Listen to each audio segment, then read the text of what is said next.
வணக்கம் சிம்ம ராசி நண்பர்களே, எந்த காரியம் செஞ்சாலும் கொஞ்சம் எச்சரிக்கையாக இருங்கள்.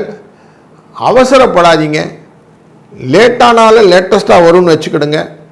இந்த கை கால் வலிக்குது அப்படிங்கும் போது கொஞ்சம் உடனே அட்டன் பண்ணி அதை சரி பண்ணிக்கிடுங்க.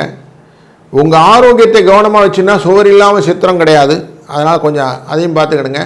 அதுபோல் உங்களுடைய கலத்திரத்தின் ஆரோக்கியத்தையும் கொஞ்சம் கவனமாக வச்சுக்கிடுங்க.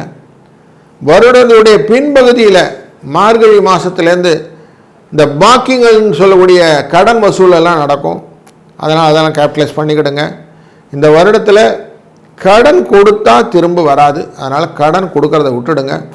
கடன் வாங்கிறது அப்படிங்கிறதெல்லாம் கொஞ்சம் கட்டுப்பாடோடு பண்ணினீங்கன்னா யோகம் உண்டு. சித்திரையிலேருந்து வைகாசி அந்த பீரியடில் டெஃபினட்டாக திருமணத்துக்கான யோகம் இருக்குது. திருமணம் பண்ணுங்கள். எப்போது திருமணம் முடித்தாலும் 2 அல்லது 3 மாதத்துக்குள்ளே திருமணத்தை முடிச்சிடுங்க. ரொம்ப நாள் தள்ளி போட்டு பண்ணுறேன்றது கண் திருஷ்டியை வர வச்சிடும். அதனால் அதை கொஞ்சம் கேர்ஃபுல்லாக பார்த்துக்கிடுங்க.